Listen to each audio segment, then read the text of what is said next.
Baldwin IV of Jerusalem faced trials few rulers of the Crusades ever endured.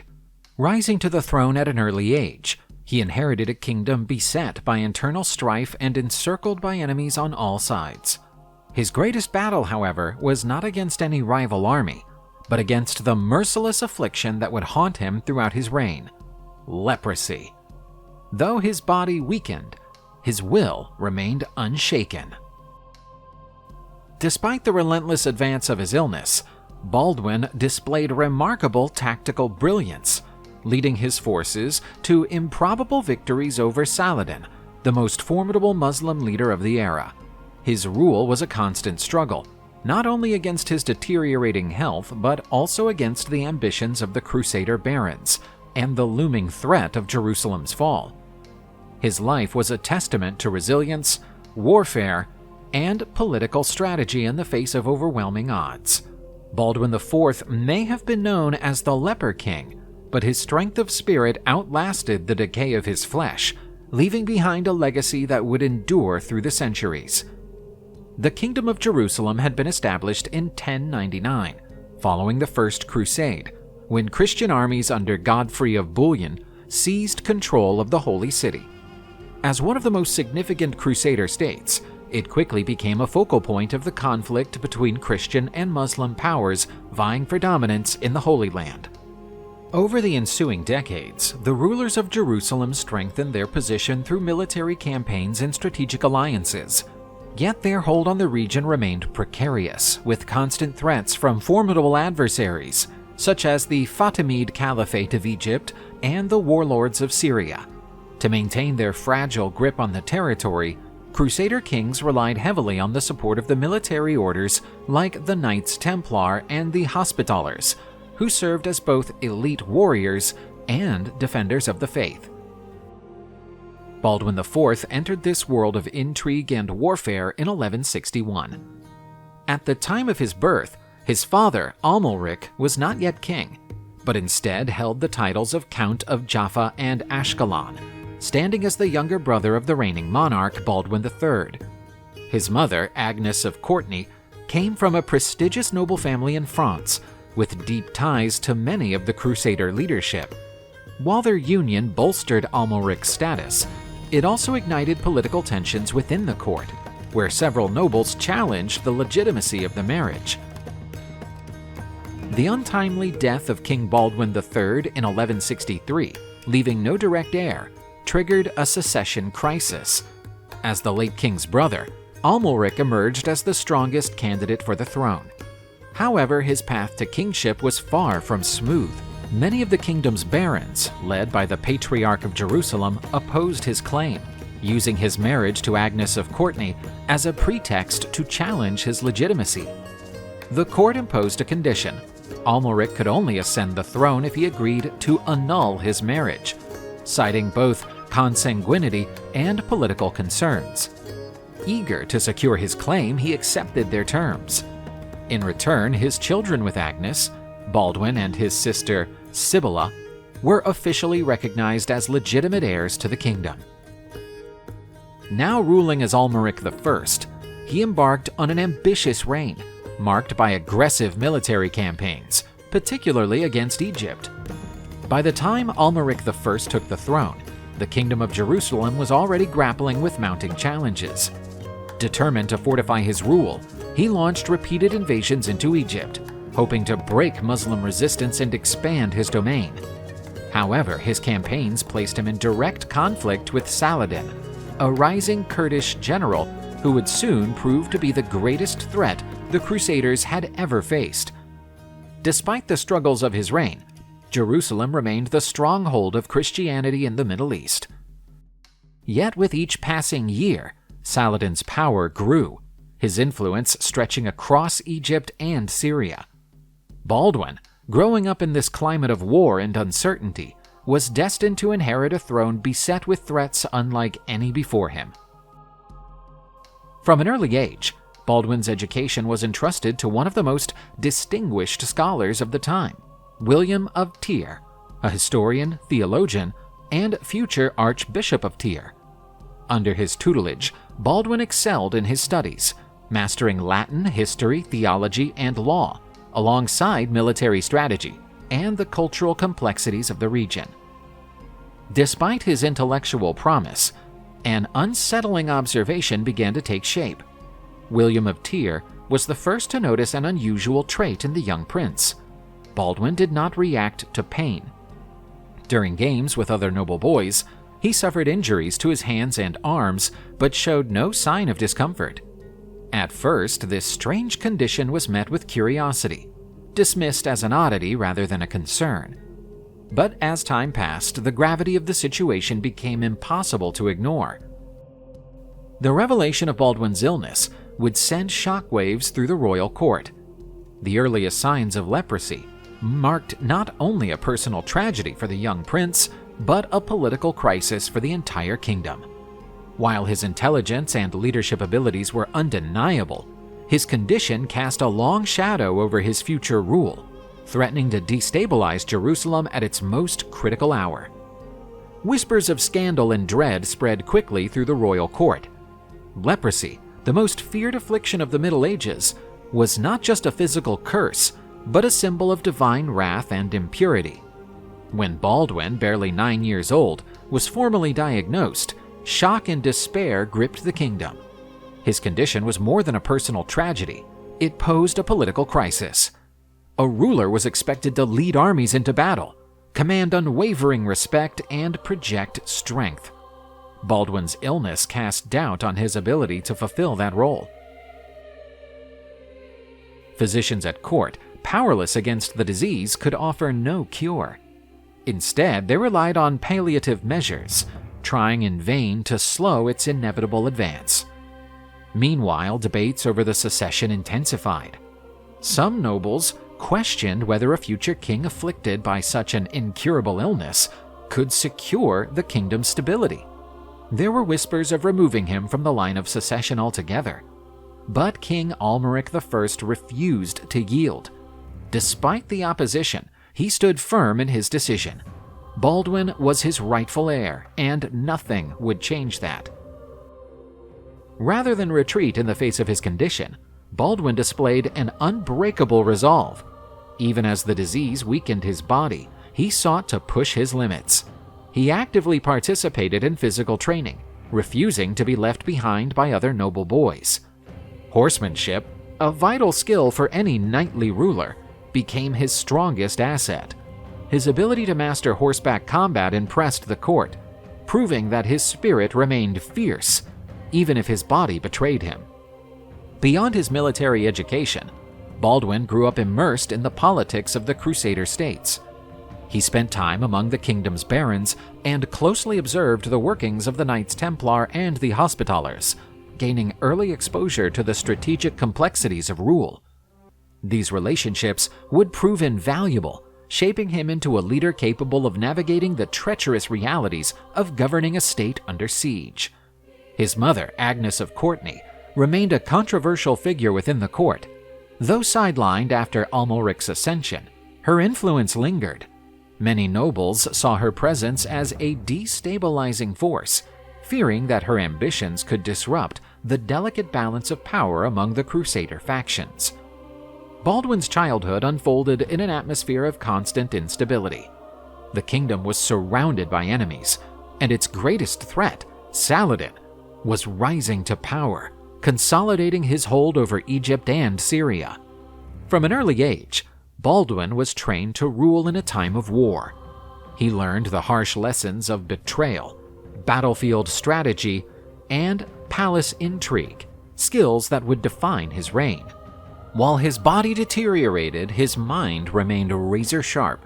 His tutor, William of Tyre, praised him as a prodigious learner, gifted with keen intelligence and political acumen. Even as his health declined, his ability to govern with insight and diplomacy never wavered. In the beginning, the royal court attempted to conceal his condition. When the first signs of illness appeared, many clung to the hope that it was something minor, something he might outgrow. But as the disease progressed, the truth became undeniable. There was no hiding what was to come. While Baldwin matured under the shadow of his illness, his father pursued an aggressive military strategy against Egypt, which he viewed as the greatest threat to the Kingdom of Jerusalem. The struggle for dominance in the region had begun under Baldwin III, but Amalric saw an opportunity to exploit Egypt's internal turmoil and strike before Muslim forces could unify against the Crusaders. Amalric launched his first campaign into Egyptian territory in 1163. Shawar, the deposed Fatimid vizier, had fled to Syria, seeking aid from Nur ad-Din, the powerful ruler of Aleppo and Damascus. Amalric took advantage of the instability in Egypt and invaded the region, laying siege to Bilbais. However, the arrival of Nur ad-Din's army forced Amalric to retreat, preventing a more significant advance. In the following years, Amalric launched further campaigns against Egypt, forging temporary alliances with different Muslim factions. In 1167, he led a new invasion, this time with Byzantine support. His forces reached as far as Cairo, but after an inconclusive battle at Babain against the Kurdish general Saladin, the Crusaders were forced to withdraw, securing only the Egyptians' promise of tribute. Amalric's last and most ambitious campaign came in 1168. Determined to conquer Egypt once and for all, he launched an unexpected offensive against Bilbais, captured the city after a brutal siege, and ordered a massacre of the local population. This attack alarmed the Fatimids, who, fearing the total destruction of their realm, sought immediate support from Saladin, who at that time commanded the Syrian forces dispatched to Egypt. Saladin quickly gathered his troops and marched on Cairo, where he consolidated his control and strengthened resistance against the Crusaders. With the arrival of Saladin's army and Amalric's inability to hold his position without adequate reinforcements, the Crusaders were compelled to retreat, abandoning their hopes of dominating Egypt and allowing Saladin to emerge as the central figure in the struggle against the Kingdom of Jerusalem. These campaigns exposed the strategic weaknesses of the Kingdom of Jerusalem. Despite some initial victories, Amalric failed to secure a lasting conquest, which ultimately favored the rise of Saladin's power and greatly enhanced his fame and prestige as a Muslim military leader, making him the Crusaders' greatest rival in the years to come. Throughout these campaigns, Amalric often took the young Prince Baldwin with him so that he could learn as much as possible about military strategy and the complexities of Middle Eastern politics. Baldwin closely observed the tactics of war, the challenges of negotiation, and the instability of alliances. However, he could not imagine that he would have to assume these responsibilities much sooner than expected, being forced to bear the destiny of the Kingdom of Jerusalem. By 1168, King Amalric I of Jerusalem had come to a decisive conclusion.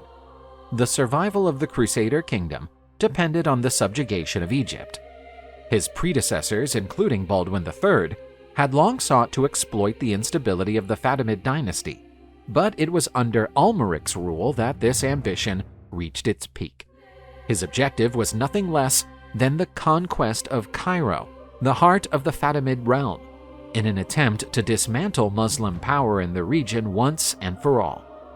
Egypt was not only a land of vast riches, but also a strategic stronghold that could secure trade routes and act as a defensive buffer against hostile Islamic states. Seizing control of this vital territory would provide an unparalleled advantage, removing one of the greatest threats to Jerusalem while granting the Crusaders access to an immense pool of resources for future campaigns. To prepare for the invasion, Amalric carefully orchestrated diplomatic and military strategies. Recognizing the need for allies, he strengthened ties with the Byzantine Empire, which promised crucial naval and logistical support. This alliance was solidified through his marriage to Maria Comnene, the niece of Emperor Manuel I, in a grand ceremony at the Cathedral of Tyre. Beyond external alliances, Amalric sought to exploit internal divisions within Egypt itself. He negotiated agreements with factions opposed to Fatimid rule, particularly those aligned with the emerging Ayyubid military elite, then under the command of Saladin. By manipulating these rivalries, he aimed to weaken Egyptian resistance before the invasion had even begun. With his preparations complete, Amalric led his forces south across the Sinai Peninsula, establishing fortified positions along the Nile as he advanced. The goal was to reach Cairo swiftly and force the Fatimids into submission before Saladin could mobilize a proper defense. The march across the Sinai was grueling. Soldiers endured blistering heat and severe water shortages, but the Crusader army pressed forward, eventually reaching the fortified city of Bilbais, the gateway to the heart of Egypt. After a brutal siege, the city fell, its population slaughtered as Amalric's forces consolidated their position. The massacre at Bilbais, however, proved to be a grave miscalculation. Instead of demoralizing the enemy, the ruthless destruction of the city enraged Muslim communities throughout the region. Many who had remained neutral or hesitant to support either the Fatimids or the Ayyubids now saw the Crusaders as merciless invaders. Saladin, seizing the opportunity, used the atrocity to rally widespread support, strengthening his ranks with fresh recruits eager for vengeance. As Amalric pushed toward Cairo, the resistance he faced grew stronger.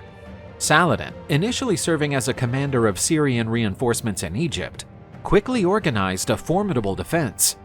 He reinforced the capital's fortifications, secured alliances with remaining Fatimid forces, and adopted a strategy of attrition, launching relentless raids on Crusader supply lines while avoiding full-scale engagements.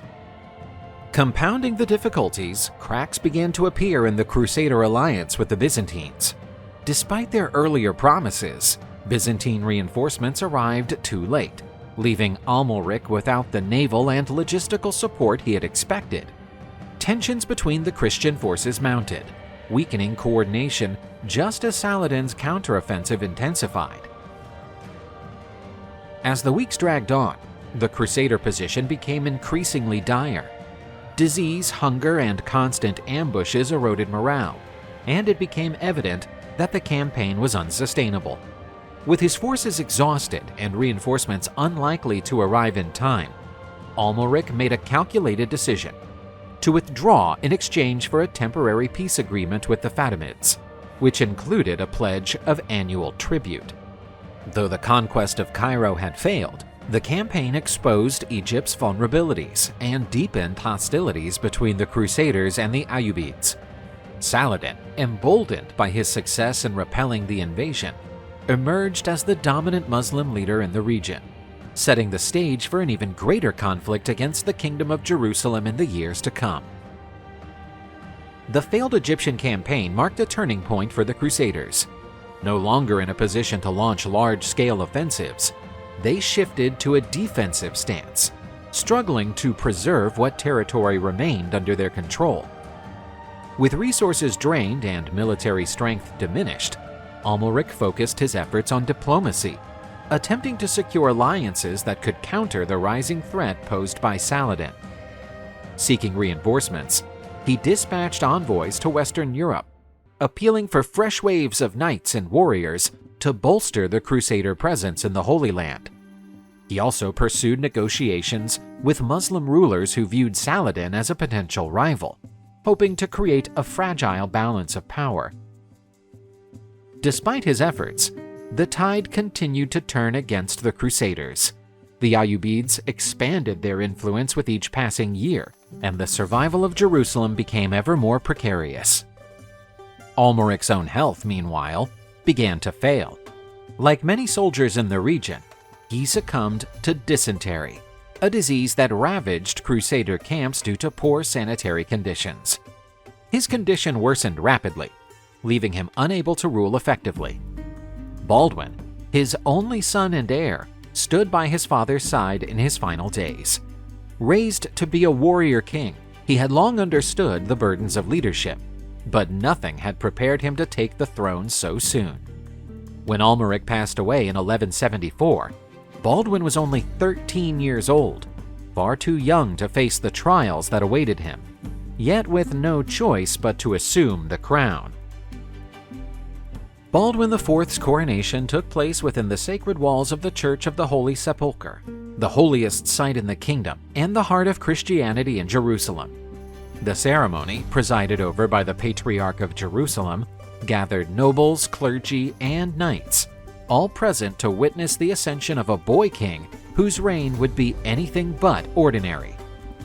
Following the traditions of the Crusader monarchs, the coronation featured a solemn anointing, during which Baldwin was blessed with consecrated oil, signifying his divine right to rule.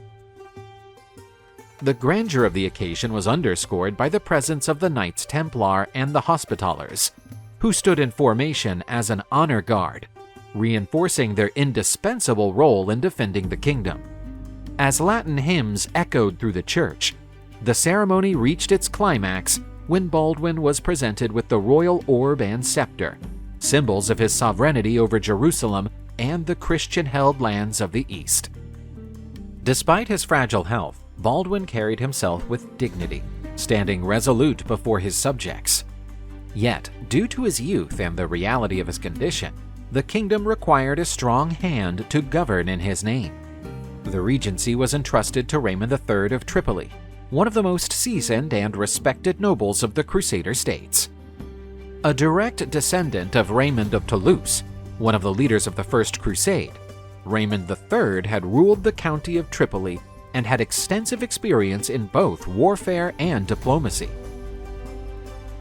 Tasked with safeguarding the kingdom during this period of uncertainty, he pursued a cautious strategy, fortifying defenses and maintaining diplomatic channels, rather than engaging in reckless military ventures against Saladin. His stewardship ensured a degree of stability, and his working relationship with Baldwin was founded on mutual respect.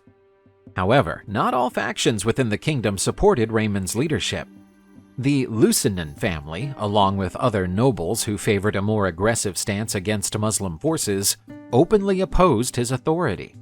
Political rivalries simmered beneath the surface, threatening the fragile unity of Jerusalem even as external dangers loomed ever closer.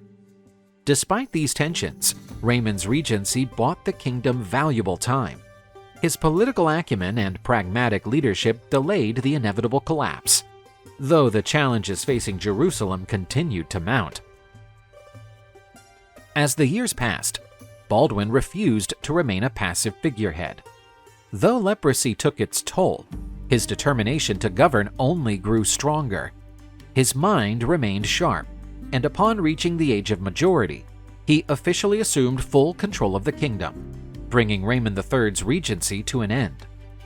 Yet, Baldwin's ascension to power did not bring an end to the kingdom's internal struggles. Competing factions vied for influence over the young ruler, while Saladin's forces posed an ever-present threat. Even so, Baldwin pressed forward, refusing to let his physical decline dictate his rule.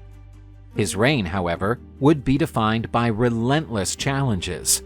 A frail body, a fractured court, and a formidable enemy coalesced into a storm unlike any the Crusader kingdom had faced before. Baldwin IV's fate was inseparable from that of Jerusalem itself. Every choice he made would shape the future of Christianity in the Holy Land, and every battle fought would determine whether the kingdom would stand or fall. Baldwin IV ascended to the throne of Jerusalem at a time when the kingdom stood on the brink of crisis. Still a teenager and already marked by leprosy, he inherited not only a crown, but also a realm beset by internal strife and external threats. The death of his father, Amalric I, intensified the political turmoil among the Crusader nobility, with rival factions vying for power and influence over the fragile monarchy. Beyond the kingdom's internal instability, Baldwin faced an even greater menace: the rise of Saladin. Having united Egypt and Syria under his command, the Muslim leader had forged a disciplined and highly motivated army, poised to drive the Crusaders from the Holy Land. No previous adversary had posed such a significant threat to Christian rule in the East. Compounding the external dangers, Baldwin's own condition cast doubts on his ability to lead. His illness made him a target for ambitious nobles eager to manipulate the throne. the court became a battlefield of intrigue, with two main factions emerging, one led by Raymond III of Tripoli and the other supporting Guy de Lusignan. In the midst of this political chess game, Baldwin had to maneuver carefully to prevent his authority from being undermined. His reign began under a cloud of uncertainty, yet despite his declining health and the formidable challenges ahead, Baldwin IV would soon prove himself far more capable than his enemies had anticipated. A direct confrontation with Saladin, given the kingdom's divisions, would be disastrous. Understanding this, Baldwin took a pragmatic approach. Rather than rushing into war, he sought to buy time through diplomacy, reinforcing his defenses while preparing for the inevitable clash. One of his first strategic moves was negotiating a temporary truce with Saladin. The agreement, which secured a ceasefire between the Crusaders and the Ayyubids, provided a crucial period of stability. Baldwin used this opportunity to reorganize his army, strengthen fortifications, and forge political alliances that would solidify his position. On Saladin's side, the treaty was also beneficial, allowing him to consolidate his rule over the Islamic world without the distraction of an early Crusader assault. Baldwin did not limit his efforts to Saladin. He actively sought the support of other Christian states. Maintaining close ties with the Byzantine Empire was a priority, as Constantinople saw Jerusalem as a crucial bulwark against Muslim expansion. Meanwhile, he dispatched envoys to Western Europe, appealing to monarchs and the papacy for reinforcements, though securing aid from the distant Christian kingdoms was always a slow and unpredictable process. Yet no treaty could postpone war indefinitely.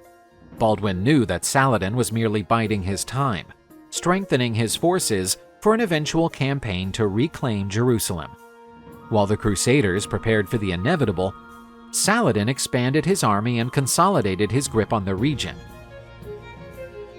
When the moment arrived, Baldwin would not only need diplomatic cunning, but also the courage and military acumen to face the greatest enemy the Crusader kingdom had ever known. The economic backbone of the Kingdom of Jerusalem relied on trade, taxation, and the financial backing of military orders. The vast trade routes that passed through the Holy Land generated wealth, but they were constantly at risk from enemy raids. Meanwhile, taxation of the peasantry and Crusader-held territories was essential to funding the army, yet never enough to fully sustain the kingdom's war machine.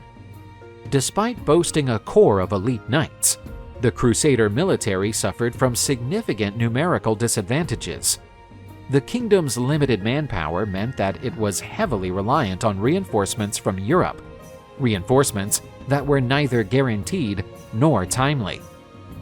The flow of knights and resources from the West depended on the shifting priorities of European rulers, many of whom saw the Holy Land as a distant concern, secondary to their own territorial disputes. Maintaining an effective army and securing the funds to sustain it became a relentless challenge for Baldwin IV. Balancing military preparedness with diplomatic maneuvering was not just a necessity, it was the very thing that would determine whether the kingdom endured or fell. The military orders, particularly the Knights Templars and the Hospitallers, played a critical role in the defense of Jerusalem. These warriors provided some of the finest and most disciplined knights in the Crusader states, controlling key fortresses and launching military operations to repel Muslim advances. Many considered them the heart of Christian resistance in the region. The Templars, known for their rigid discipline and unwavering devotion to the cause, controlled several key strongholds and safeguarded pilgrimage routes. Meanwhile, the Hospitallers, though also formidable fighters, played a dual role, providing medical care to the wounded and maintaining hospitals throughout the kingdom. However, their power came with complications. The Templars, in particular, operated with considerable independence, often making military decisions without consulting the king. This led to frequent clashes with the royal court, as certain factions within the nobility feared that the military orders were becoming too autonomous, potentially undermining the authority of the crown. Tension between the Templars and the Hospitallers further complicated the fragile political landscape of the Crusader states. While both orders were sworn to the defense of the Holy Land, their rivalry often undermined the unity of the Christian forces. Disagreements over strategy, influence, and control of key fortresses fueled discord within the Crusader army itself. Despite these divisions, the military orders remained the backbone of the Kingdom of Jerusalem's defenses. Their elite knights formed the most disciplined and experienced forces available, ensuring that the Crusaders maintained a foothold in the region. Yet the internal conflicts extended beyond the military orders. The court of Jerusalem was divided by competing factions, each seeking to steer the kingdom's policies in its preferred direction. One dominant faction was led by Raymond III of Tripoli, a seasoned statesman and former regent for Baldwin IV. His supporters favored a pragmatic approach, advocating diplomacy as the best means of containing Saladin's growing power and preserving the fragile stability of the kingdom. Opposing this cautious stance was a coalition of nobles allied with the Templars, who argued for direct military action. Viewing diplomacy as a sign of weakness, they believed that only decisive war could ensure the survival of Christian rule in the Holy Land. Many among them distrusted Raymond's moderate policies, suspecting him of being too lenient toward their Muslim adversaries. Adding another dimension to this political struggle was the influence of Queen Mother Maria Comnene and her husband, Balian of Ibelin. As the widow of Amalric I, Maria retained considerable sway over the royal court, and her marriage to Balian reinforced the authority of the Ibelin family, one of the most prominent noble houses in the region. Unlike the radical war faction or the diplomatic camp led by Raymond, Balian sought a middle ground, working to maintain stability and prevent the kingdom from imploding due to internal disputes. Faced with these conflicting interests, Baldwin IV was forced to tread carefully. The young king understood that while Saladin loomed as an existential threat, the true danger to Jerusalem might very well come from within. His ability to manage these rivalries would be just as crucial as his military decisions in the battles to come. Meanwhile, Saladin's power had reached unprecedented heights. Having solidified his rule over Egypt, he expanded his influence across Syria, subduing local warlords and forging a unified front under Ayyubid control. More than a mere military leader, Saladin achieved what many had failed to do, uniting both Sunnis and Shiites under his banner, transforming the Ayyubid dynasty into the dominant force of the Muslim world. As his strength grew, so did his ambitions. Saladin no longer viewed the Crusaders as a scattered collection of small feuding states. He saw them as the final obstacle to complete Islamic dominance in the region. To test the Crusaders' defenses, he launched a series of coordinated offensives against key fortresses along the borders of the Kingdom of Jerusalem.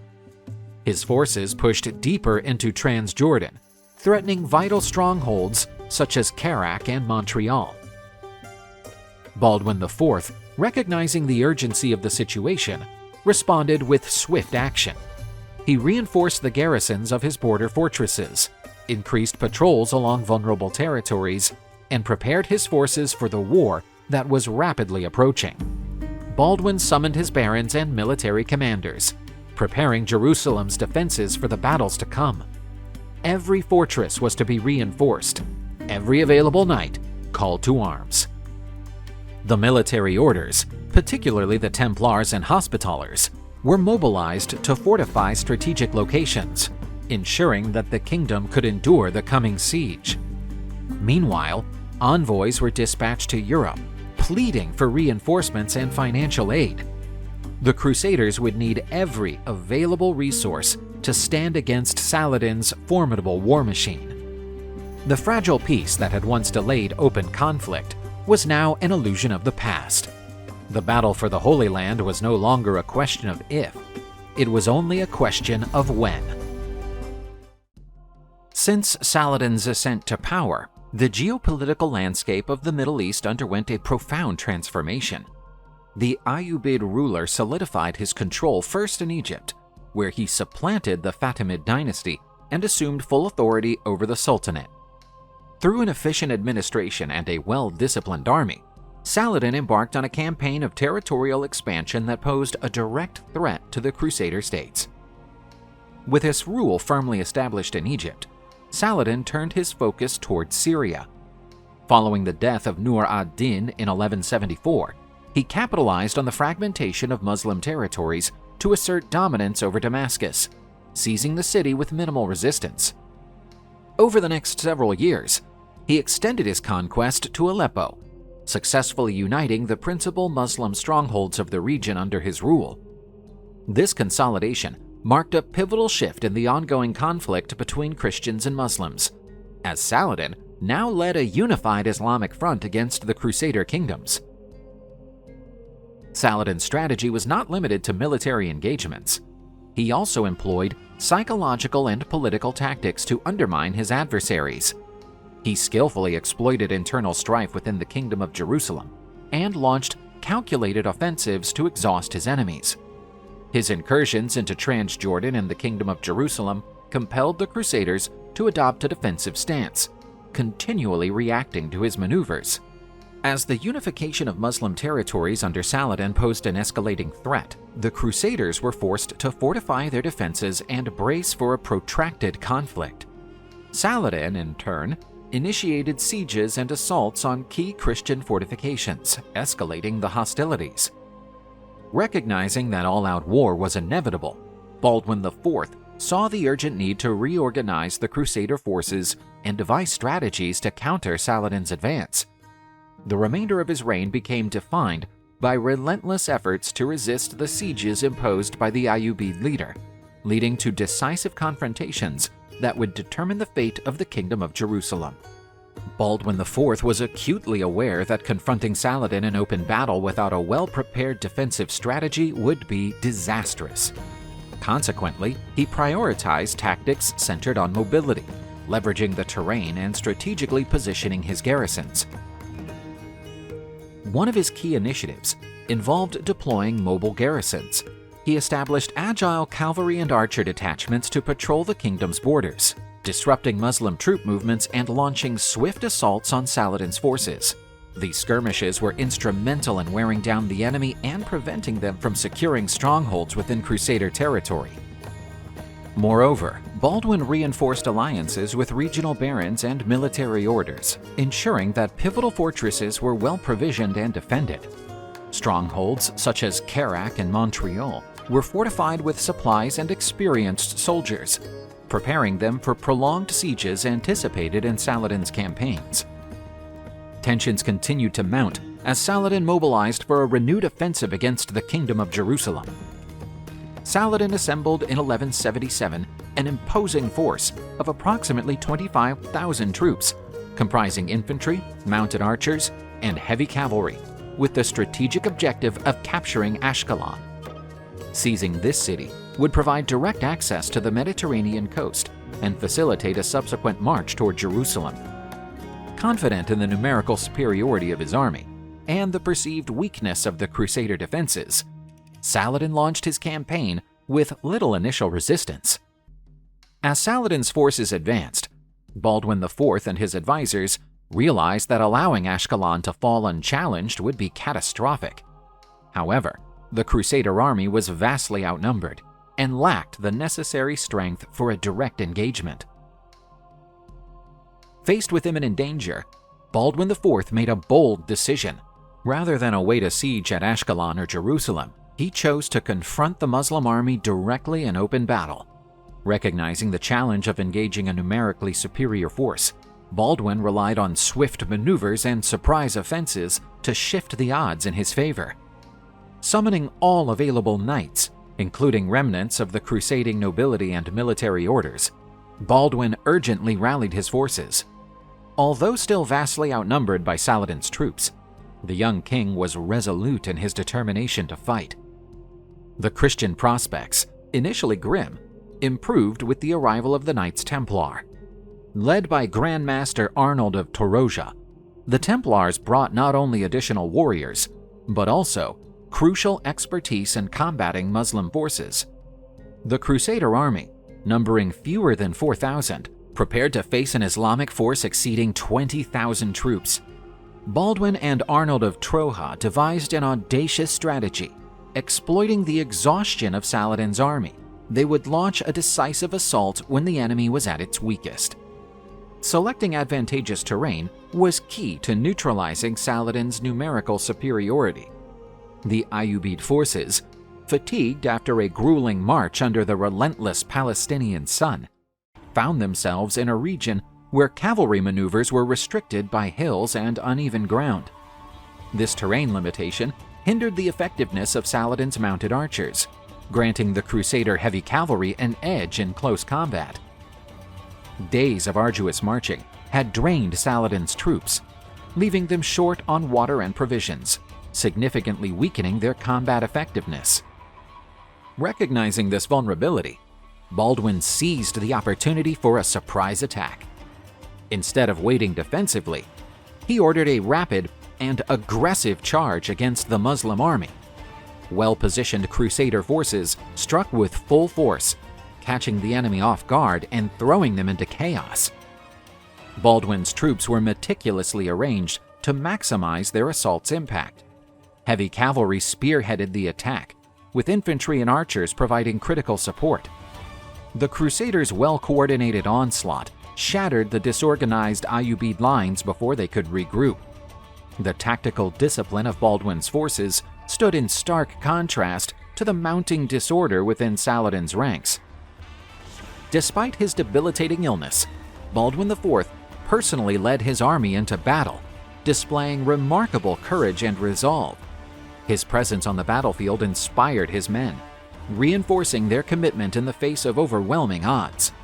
Mounted on his horse, bearing the royal standard, he spurred his knights forward, ensuring they held firm against Saladin's forces. The sight of the young king, frail but unyielding, uplifted the Crusader ranks. His bravery solidified their faith in their cause, emboldening them to fight with renewed vigor.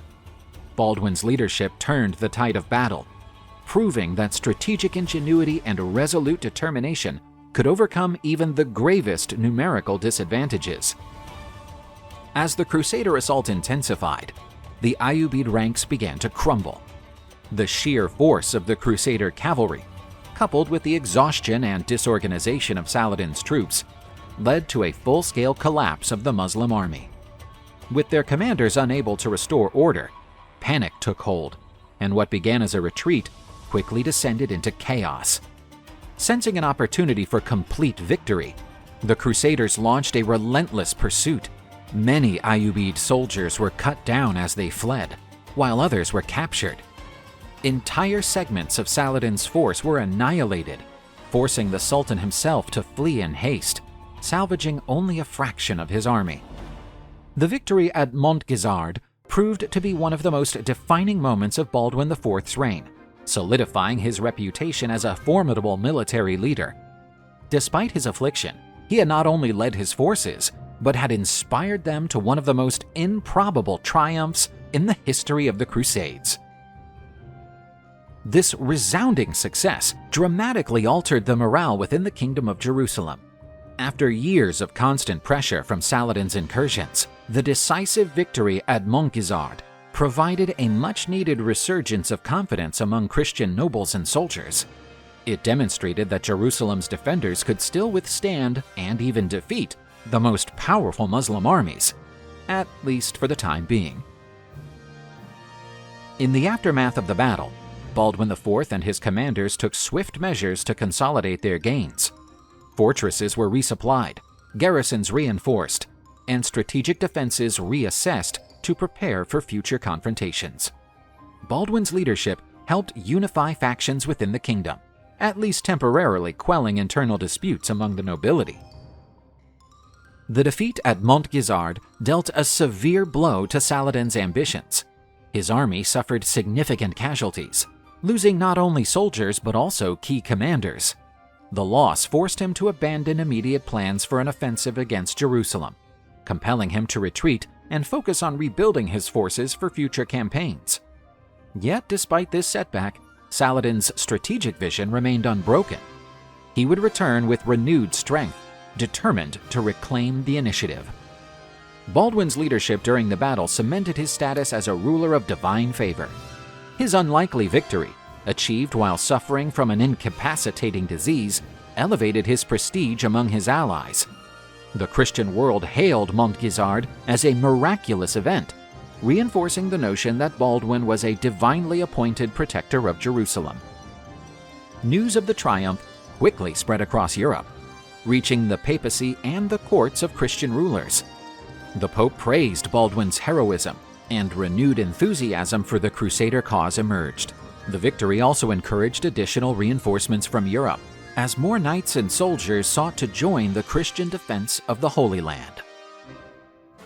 The resounding triumph at the Battle of Montgizard in 1177 drastically altered the way Baldwin IV was perceived by both his allies and adversaries. Once regarded as a frail young king weakened by disease, he shattered that image by proving himself a capable military commander, exhibiting both tactical brilliance and unshakable bravery. His standing among the Crusaders rose significantly, reinforcing his legitimacy as ruler despite the ongoing rivalries at court. This victory not only bolstered the morale of the Christian forces in the Levant, but also deepened the belief that Baldwin was divinely chosen to safeguard Jerusalem. However, he remained acutely aware of the precariousness of his situation. Saladin would not remain passive indefinitely, and the Kingdom of Jerusalem required reinforcements and fortifications to withstand future attacks. Recognizing the necessity of both military and political backing, Baldwin IV sought to solidify his ties with the European aristocracy. In 1177, Count Philip of Flanders, a powerful noble with a formidable force of battle-hardened knights and soldiers, arrived in the Levant. As one of the most prominent figures in European politics, Philip's presence lent not only military strength but also considerable prestige to Baldwin's kingdom. Baldwin attempted to convince Philip to actively engage in campaigns against Saladin, but the Count of Flanders prioritized his own interests, focusing on securing influence over Antioch and Tripoli. Despite this reluctance, his temporary stay in the region reinforced Christian defenses and sent a message to Europe that Jerusalem remained a cause worth supporting. While negotiating with Philip, Baldwin also worked to cultivate alliances with the Byzantines and the rulers of Edessa and Tripoli, ensuring his kingdom would be prepared for any future Muslim offensives. Fully aware that the conflict with Saladin was far from over, Baldwin committed significant resources to fortifying strategic locations. One of the most ambitious projects undertaken during this period was the construction of the Chastelet, a fortress positioned near Jacob's Ford on the Jordan River. This stronghold was designed to exert control over the vital route between Damascus and Jerusalem, impeding Saladin's movements and shielding the area from incursions. Chastelet was a formidable structure, built with imposing walls, defensive towers, and a well-trained garrison of knights and soldiers. However, its very existence posed a direct challenge to Saladin's ambitions.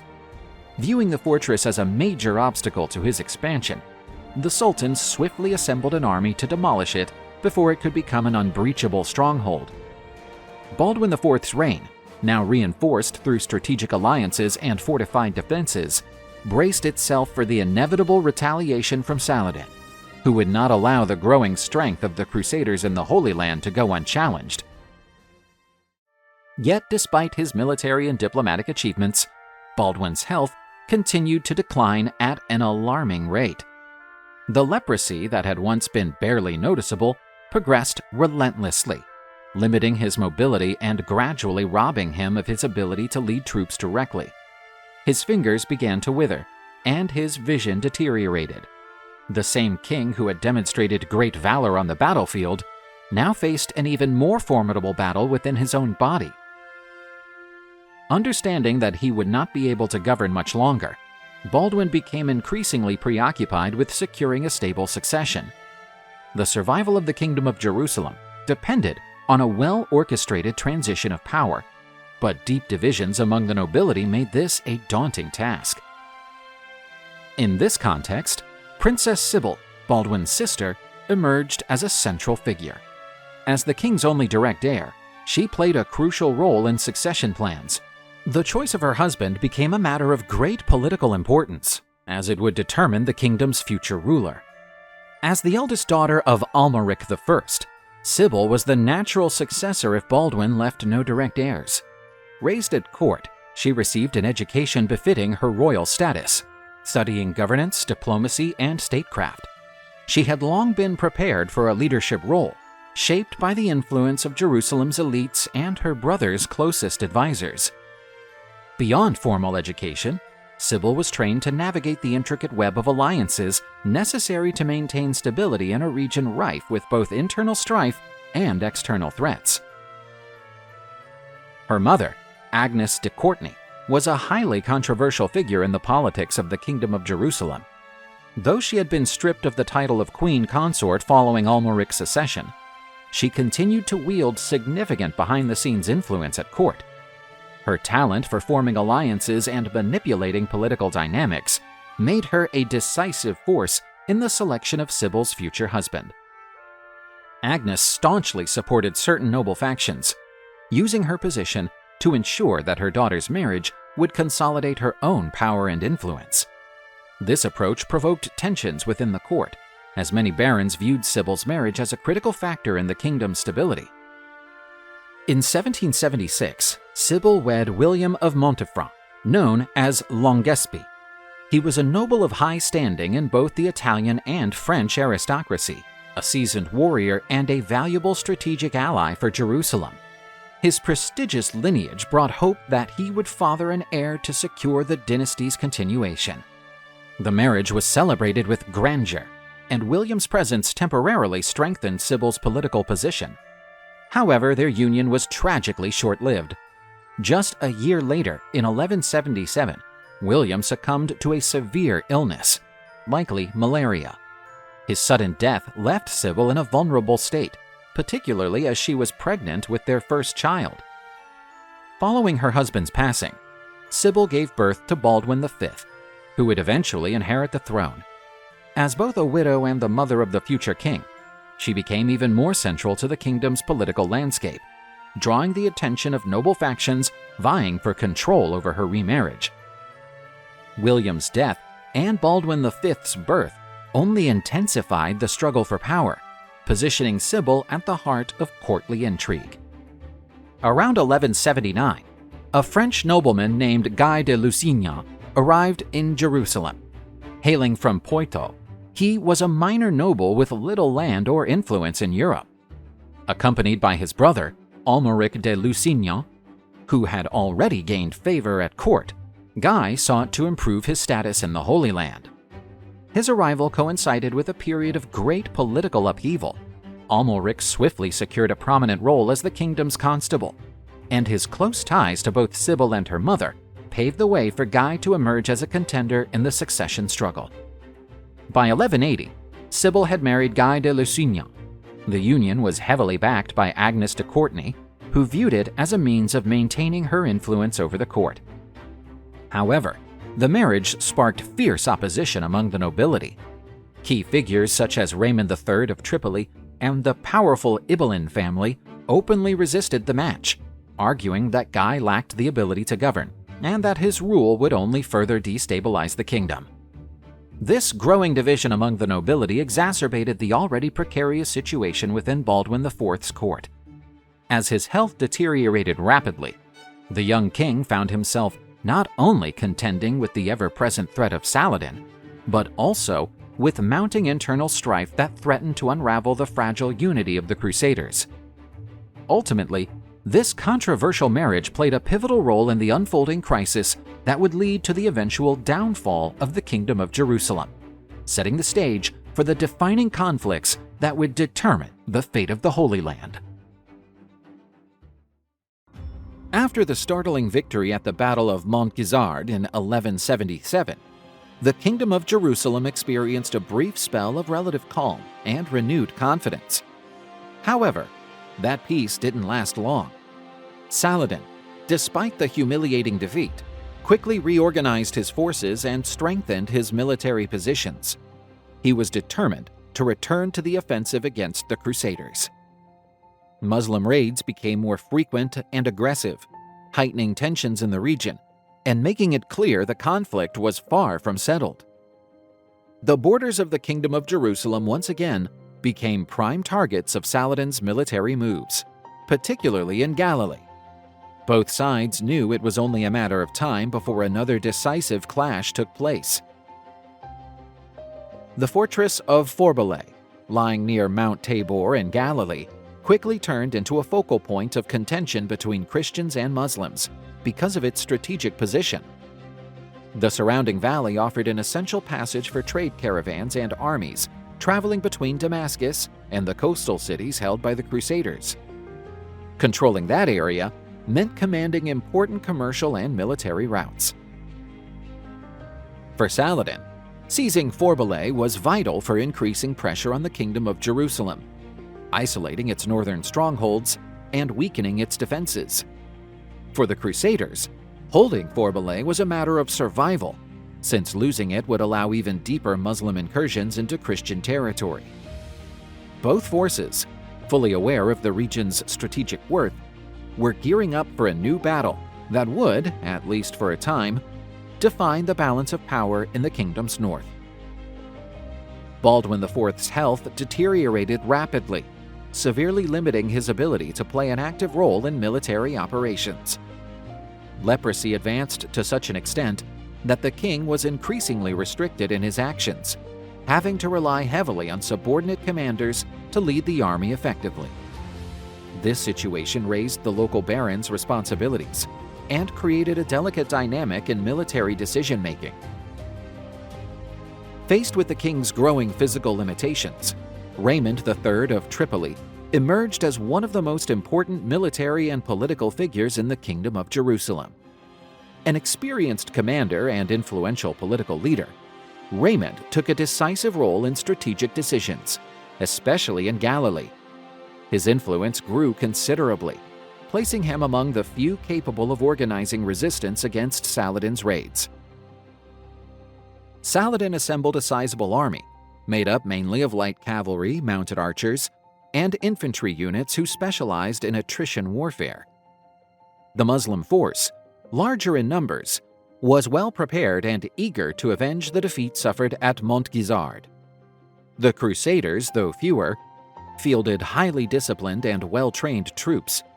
Outstanding among them were the Knights of the Military Orders, especially the Templars and Hospitallers, renowned for their courage and combat skill. The presence of those orders gave the Christians crucial military and moral strength, essential against the looming threat posed by Saladin and his men. Yet Baldwin, weakened though he was by disease, made the brave decision to muster his troops personally once more to defend the realm. Showing admirable resolve, he led his forces on a swift march to intercept Saladin before the Sultan could inflict serious damage on Christian lands. Saladin first tried to throw the Crusader formation into disarray with mounted archers, who aimed to sow panic and open gaps in the Christian lines.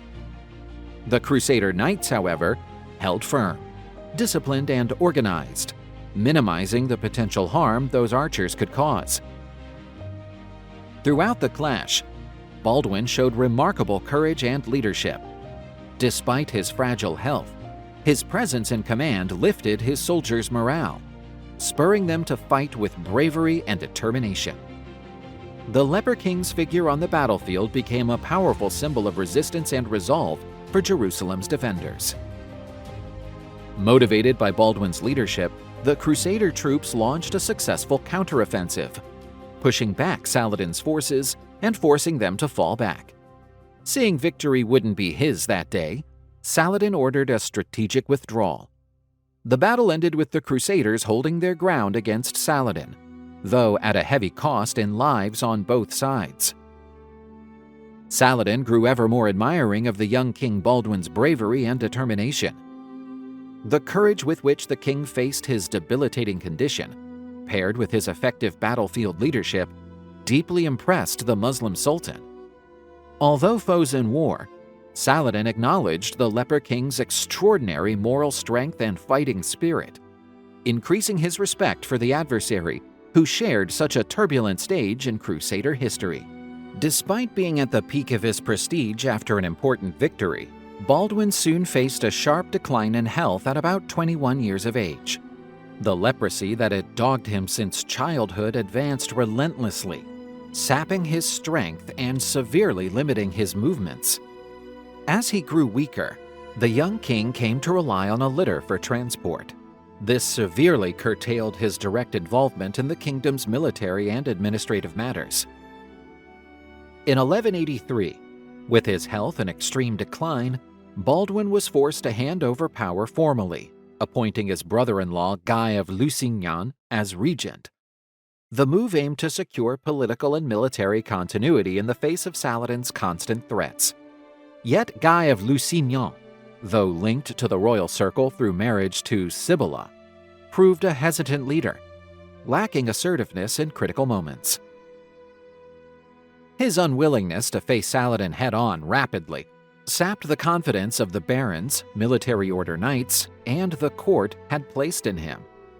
Guy's hesitation and lack of leadership rekindled old rivalries and greatly widened internal political tensions, further undermining the already fragile stability of the Kingdom of Jerusalem. While the region showed weakness and indecision, another noble won renown: Renaud of Chatillon. Known for his fiery temper and aggressive stance, Renaud already enjoyed a solid reputation for military exploits and for boldly challenging Saladin with daring raids into Muslim territory.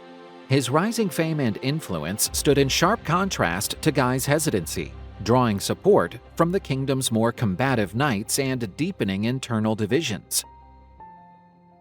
Renaud of Chatillon was infamous for his ruthless brutality against those he deemed infidels or obstacles to Christian rule in the Holy Land. His raids were marked by extreme violence and cruelty. Such actions not only raised his prestige among the most fervent crusaders, but also bred deep animosity and reprisals from Muslim forces, especially Saladin, who now saw Renaud as a priority threat to eliminate. During Baldwin's reign, Renaud led the kingdom's most aggressive and militant faction. In clear opposition to be more conciliatory, diplomatic line favored by Raymond III of Tripoli and other local nobles, Renaud demanded open, unrelenting confrontation with Saladin and his allies. That hardline stance further intensified internal strains, creating deep rifts between those seeking a diplomatic path and those calling for total war against the Muslims. Renaud had been captured by the Muslims in 1160 and spent roughly 15 years in captivity, gaining release only in 1175. That traumatic ordeal profoundly deepened his hostility toward Muslims, stoking a relentless hatred that, over time, became a driving force behind his violent deeds. Tragically, that radical hatred would prove decisive in sealing the Kingdom of Jerusalem's fate. In November 1173, a pivotal event unfolded amid the growing tensions between Muslims and Christians fighting for the Holy Land. Strategically perched in the hills of Transjordan stood the fortress of Kerak, commanded by the brutal Crusader noble Renaud of Chatillon. Because of his repeated provocations and violent raids against Muslim lands and caravans, that noble had become both a top priority target and Saladin's personal enemy. Inside the castle, the wedding of Isabella of Jerusalem, half-sister to King Baldwin IV and Humphrey IV of Tyrone, was being celebrated. The festive ceremony brought much of the Kingdom of Jerusalem's elite to Kerak, making the occasion an ideal moment for a surprise attack. While the guests gathered to celebrate the nuptials in the stronghold, Saladin placed his forces around the fortified town, launching a siege meant to punish Renaud and remove that constant threat to Islamic interests.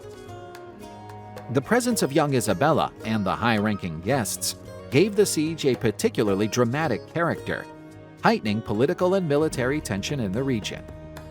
Initial defense of the castle fell to Renaud himself, who quickly grasped the danger and took command.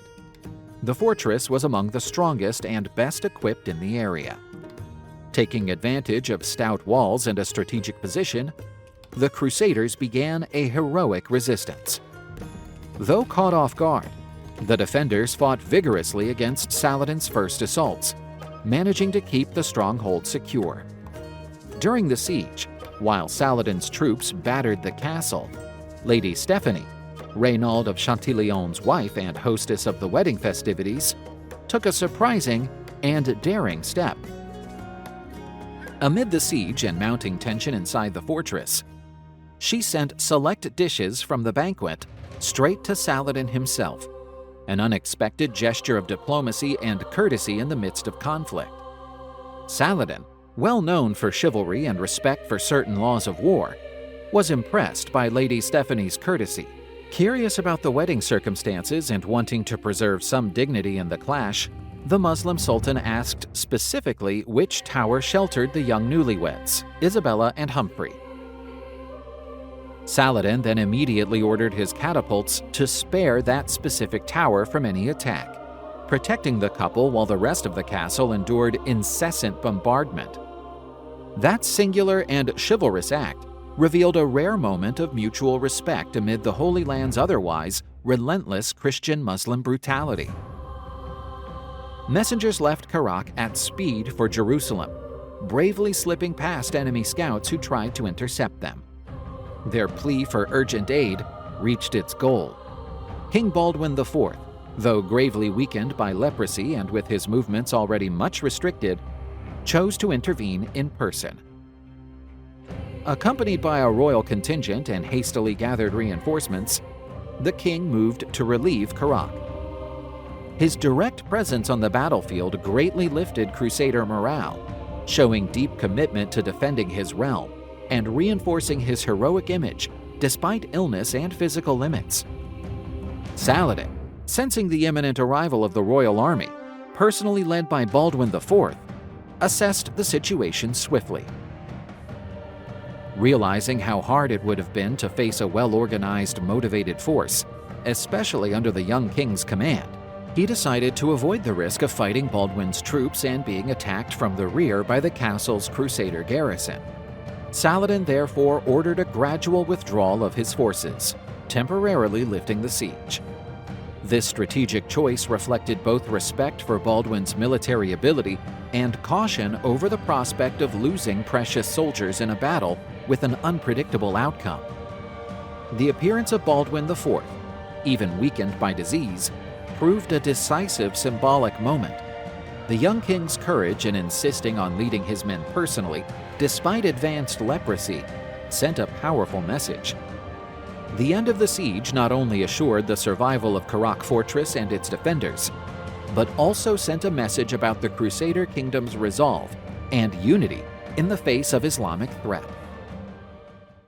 In December of that same year, a fresh crisis arose during a critical campaign in Jezreel.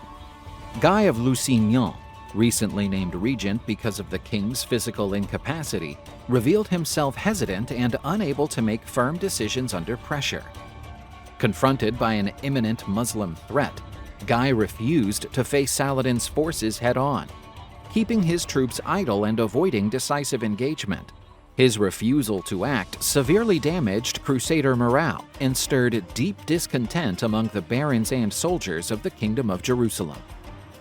That lack of initiative was seen as cowardice and incompetence, gravely weakening his political position and creating dangerous divisions in the realm at a crucial moment for the Crusader state's survival in the Holy Land.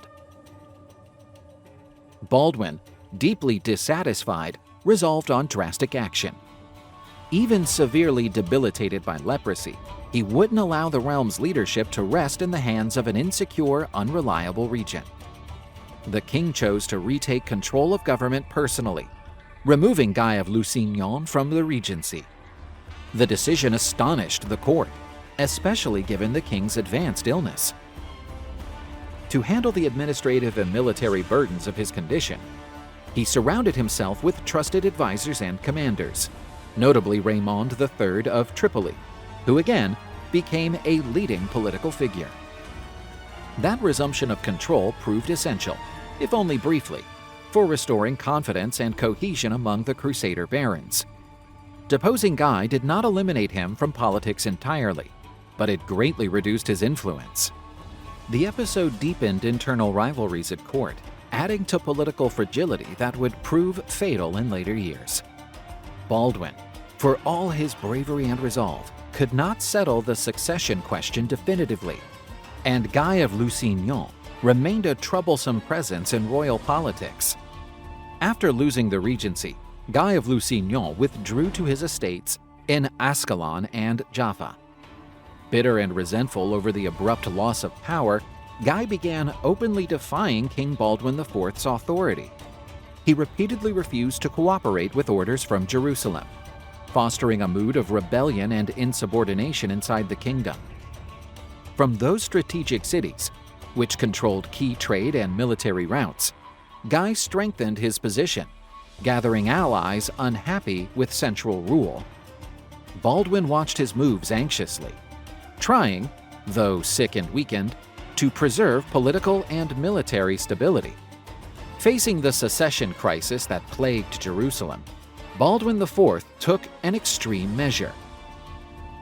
He chose to crown his young nephew, Sibylla's son, as King Baldwin V while still alive. That early coronation was carefully planned and carried out with an elaborate ceremony before religious leaders and influential nobles, sending a clear political message. Succession was secured, and the throne's legitimacy safeguarded against internal and external threats. Young Baldwin V was presented not merely as heir, but as a symbol of the dynasty's continuity and stability. With that gesture, Baldwin IV aimed to blunt the impact of Guy's rebellious actions, making clear that any bid to usurp or challenge royal authority would carry not only political, but moral and religious consequences. Though the coronation was bold, internal divisions were already deeply rooted, making it ever harder to reunite the barons and ready the kingdom for the decisive confrontations soon to come. With his disease worsening, Baldwin IV crowned his nephew in November 1183, creating a kind of diarchy, a realm with two kings. Baldwin V, still a child, soon came to be viewed as the safeguard of dynastic and political continuity. To be sure his decision would stand, Baldwin IV summoned an assembly of the kingdom's leading barons and religious authorities, laying out the terms of government after his death. Yet the move didn't wipe out internal political tension. Guy of Lusignan, earlier removed from the Regency, remained an influential, troublesome presence in Ascalon and Jaffa, openly challenging the Leper king's authority and deepening rifts among the nobles. Still, Baldwin IV fought to keep political and military control, surrounding himself with loyal advisors and shoring up the realm's strategic defenses while his health declined day by day. Despite the extreme weakness brought on by advanced leprosy, Baldwin tried right to the end to hold the Kingdom of Jerusalem together, adopting diplomatic and military measures to curb both the outside threat led by Saladin and the dangerous infighting that undercut stability. Even so, instability lingered, and weakened by illness, Baldwin could plainly see his days as an active ruler were numbered. To shield young Baldwin V from any bid for the throne after his death, Baldwin IV convened a council of top barons and churchmen, reaffirming the heir's rights and setting clear rules for how power would be transferred. One of King Baldwin IV's final acts, carried out amid Jerusalem's mounting hardships, shows the political wisdom and strategic skill he maintained to his last days, despite leprosy's trials.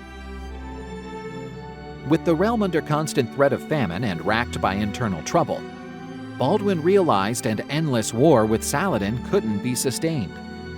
So a 2-year truce was struck between Baldwin and Saladin. The truce let trade resume between the Christian states and their Muslim neighbors, restoring a vital flow of food and goods, and helped prevent famine from ravaging the land. That agreement was among Baldwin's last political acts, reflecting his steady aim to secure the kingdom's survival and stability in hard times. With what strength remained, Baldwin called key meetings of the realm's chief nobles and church leaders. Those gatherings aimed above all to renew the pledge to defend the kingdom and maintain political unity once his death came. In March 1185, Baldwin IV succumbed to complications from the disease that had plagued him since childhood, dying very young at 24. The king's death stirred deep grief and consternation in Jerusalem and throughout the realm. As news spread, an official mourning period began at once. Funeral rites were held everywhere, with the whole population involved, from peasants to high nobility and clergy. Churches and monasteries offered special masses and prayers, and Jerusalem's streets filled with the faithful honoring the king who, though young, had become a symbol of resistance and faith. Saladin showed genuine, deep respect for the young Christian king, who he deemed a worthy, honorable foe. Though they had fought each other, Saladin viewed their bond as more than mere military rivalry. He truly admired the courage, moral strength, and dignity with which Baldwin faced illness and the burdens of his reign. The monarch's passing brought Saladin a mix of strategic relief and sincere personal sorrow. He felt the world had lost a rare example of bravery and honor. The king's body was carefully prepared and laid on a bier adorned with royal and religious emblems. The funeral cortege moved slowly through Jerusalem's narrow ancient streets, with clerics chanting hymns and prayers, nobles in mourning dress, and soldiers standing at respectful attention, weapons lowered. The people of Jerusalem followed in reverent silence, many in tears, paying homage to the monarch who had borne his affliction with such dignity and courage. Along the way, commoners, merchants, and pilgrims joined the throng, silently showing grief and admiration. The solemnity culminated at the Church of the Holy Sepulchre, a sacred place reserved for the realm's most venerated monarchs and leaders. There, by candlelight and priestly prayers, Baldwin IV was laid to rest with full royal honors. His tomb, inscribed to exalt his sacrifice and courage, soon became a site of pilgrimage and reflection for Christians. After Baldwin IV's death, his young nephew Baldwin V, already crowned earlier, formally took the throne under the regency of Raymond III of Tripoli. Raymond III thus became the kingdom's acting political and military leader, steering decisions in a notably unstable era. That same year, William of Montferrat, grandfather to young King Baldwin V, reached the kingdom. As the lone European Crusader to arrive in Jerusalem in 1185, he settled on a fief in Galilee, briefly aiding regional stability. Baldwin V's reign was brief. During it, Raymond tried to steady the realm while facing mounting tension among noble factions. The lack of a clear adult on the throne widened rivalries. The sudden death of Baldwin V in August 1186, at just 9 years of age, shook the kingdom of Jerusalem to its core. Suspicions and charges flew at once, fueling strife between factions backing Guy of Lusignan and Raymond III. The young king's early passing sparked an immediate succession crisis that would climax in the disputed coronation of Queen Sibylla, sister to Baldwin IV, and of Guy of Lusignan as king in fact. Though power shifted in ways the Leper king hadn't planned, Baldwin IV's legacy far outstripped the bounds of his short life and its harsh circumstances. From the start, his life bore the weight of a crippling disease that weakened his body, yet constantly tested his resolve and courage. Even so, he wouldn't let those limits keep him from leading with dignity, wisdom, and bravery during one of the Crusades' most turbulent, decisive phases. His ability to unite a fractured kingdom even as his own body weakened fast, became the ultimate symbol of resilience and devotion to his cause. Baldwin was more than a political or military leader. He was a living model of moral perseverance, whose very presence inspired soldiers and people alike to hold out against the threats surrounding Jerusalem. After his death, his figure kept being revered and remembered with deep admiration by later generations. Tales of his life and battles inspired many. His reign was marked by an unwavering resolve to protect Christian faith and lands, even at enormous personal cost. Today, Baldwin IV's story still stands as living proof of human courage and of our capacity to overcome seemingly impossible trials.